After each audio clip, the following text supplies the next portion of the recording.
이탈리아 하면 파스타 요리가 생각나지요. 파스타를 먹을 때 음료로는 물 또는 와인을 마시는데요. 토마토 소스의 파스타는 미디엄 바디 레드 와인, 치즈 파스타는 풀 바디 화이트 와인, 해산물 파스타는 가볍거나 중간의 화이트 와인 등 대부분 음식은 음식색과 와인을 깔맞춤 하면 됩니다.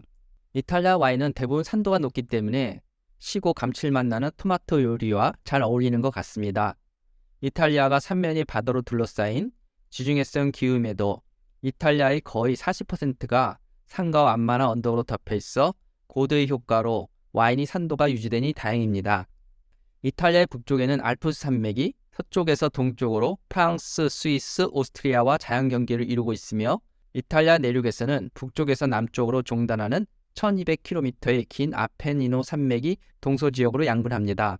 지중해성 기후와 중기후에 영향을 주는 알프스산과 아펜니노 산맥에 따라 포도 재배지의 다양한 포도의 특징을 나타냅니다.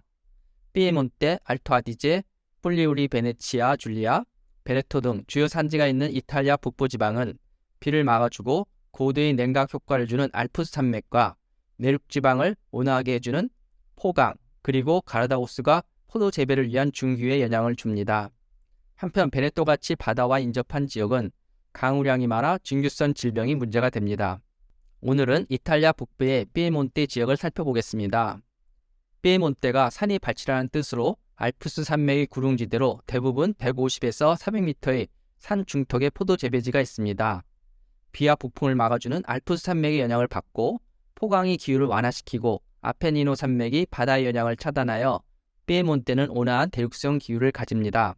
산 근처라 겨울은 길고 짧은 여름이 지나가고 긴 가을에는 따뜻한 지중해성 기후와 차가운 산 공기가 충돌하여 포도 재배지에 짙은 아침 안개가 많이 낍니다. 이로 인해 아침에 포도의 산도 유지와 오후에 강렬한 햇빛으로 포도가 잘 익는 최적의 조건을 만듭니다. 이곳의 주요 적포도 품종은 네비올로인데 앙리의 이탈리아인 네비아에서 유래되었다고 합니다.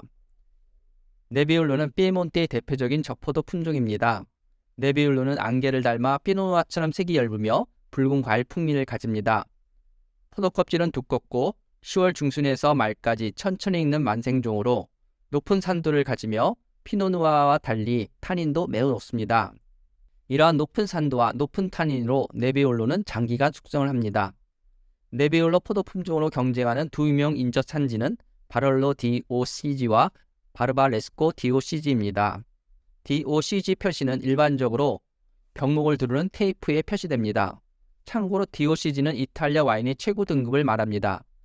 그 아래가 프랑스 AOC에 해당되는 DOC입니다. 참고로 앞에서 다룬 스페인은 최고 등급은 DOCA, 그 아래가 DO였습니다.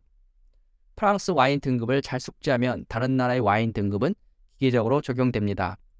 바롤로의 재배지는 높은 고도, 바르바레스코는 고도는 낮지만 포강에 좀 더 접근되어 있어요. 같은 네비올로 품종도 약간의 특성 차이를 보입니다.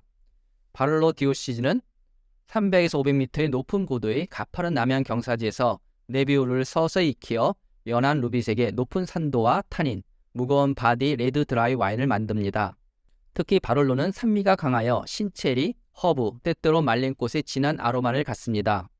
바롤로 DOCG는 반드시 출시 전 3년 숙성을 하며 18개월은 오크 숙성을 하여 거친 타닌을 부드럽게 하며 병숙성 시 트러플, 타르, 가죽의 복합적인 3차향의 아로마를 가집니다. 바르바레스코 DOCG는 바롤로에 비해 낮은 200에서 400m에 재배되며 인접한 포강이 기온 및 습도를 조절하여 네비올로가 더 일찍 완숙되고 과일 풍미가 풍부해지고 바롤로보다 타닌도 부드러워집니다. 그러나 바롤로에 비해 포도의 농축도는 조금 떨어집니다. 바르바레스코 DOCG는 출시 전 최소 2년 숙성, 9개월 오크 숙성을 합니다. 바롤로가 바르바레스코에 비해 더 높은 고도의 척박한 토양에서 재배되고 수확도 늦어져 경작 비용과 인건비가 더 들며 또한 숙성과 오크 숙성 기간도 더 길어져 양조 및 저장 설비 유지 비용도 증가합니다. 따라서 바롤로가 바르바레스코에 비해 생산 비용이 많이 들어 제품 단가가 올라갑니다. 아스티아 알바 주변은 적포도 품종 바르베라가 가장 많이 재배되며 이외에 돌체토, 청포도 모스카토가 생산됩니다. DOCG와 DOC 지역들이 산지합니다. 예로 바르베라 다스티 DOCG와 바르베라 달바 DOC, 돌체토 달바 DOC 등이 있습니다. 적포도 바르베라 품종이 가장 많이 재배되며 피에몬테에는 네비올로 이외에 특성이 완연히 다른 두 개의 저포도 품종으로 바르베라와 돌체토가 있습니다. 바르베라는 이탈리아 북부에서 가장 많이 심는 조생종 포도 품종으로 피에몬테 아스티에서 주로 생산됩니다. 바르베라 하면 높은 산도와 낮은 탄닌으로 기억되는데 왜 이리 많이 생산되는지 알아보겠습니다. 바르베라 와인은 체리와 라즈베리, 블랙베리 풍부한 과일향과 진한 색과 높은 천연 산도와 낮은 탄닌을 가지며 매일 밤 이탈리아 저녁 식사에서 저렴하게 부담 없이 마실 수 있게 구비된 신선하고 부드러운 테이블 와인으로 수요가 많습니다. 바르베라 다스티 디오시지는 피에몬테의 남동쪽 완만한 아스티 지역의 몬테라토 언덕에 위치합니다. 전통적으로 큰 오크통에서 숙성되며 와인의 구조에 풍미를 주며 일부는 작은 프랑스 오크통에서 숙성하여 깊은 풍미와 달콤하고 부드러운 타닌 구조를 가집니다. 참고로 바르베라 다스티는 아스티 지역의 바르베라 품종을 말합니다. 이탈리아에서는 포도 품종을 앞에, 뒤에 생산 지역을 적습니다. 아스티는 또 스파클링 와인인 스푸만테 모스카토 다스티로 국내에도 인기 좋은 프리잔테를 생산합니다. 모스카토는 프랑스에서 무이스카, 스페인에서 모스카텔로 부릅니다. 이탈리아어인 스푸만테는 스파클링 와인을 말합니다.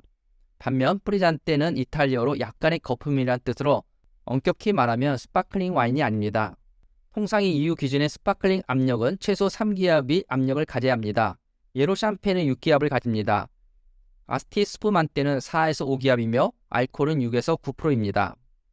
우리가 흔히 스파클링 와인을 알고 있는 모스카토 다스티는 1기압 정도로 화이트 스틸 와인입니다. 모스카토 다스티는 프리잔테로 흔히 세미 스파클링이라고도 부릅니다. 아스티 스푸만테보다 당분 잔량이 많아 좀 더 달고 알코올은 5에서 6% 사이입니다. 아스티 스파클링 와인과 모스카토 다스티 와인의 마개 부분이 다른 이유입니다. 돌체토는 저포도 포도 품종으로 이탈리아어로 작은 달콤한 것을 의미하나 낮은 산도를 갖는 드라이앗 레드 와인을 말합니다. 돌체토는 네비올로와 바르베라와 경쟁을 하는데 어떻게 가능할까요? 네비올로와 바르베라가 숙성되는 동안 수입을 창출하기 위한 초기 시장 와인으로 두 품종이 잘 재배되지 않는 지역에서 조생종인 돌체토를 생산합니다. 돌체토 와인은 블랙체리, 검은 자두, 감초 등의 풍미와 짙은 색, 탄닌은 중간에서 높은 수준, 낮은 산도의 드라이 레드 와인입니다. 돌체토 달비 DOC가 알려져 있습니다.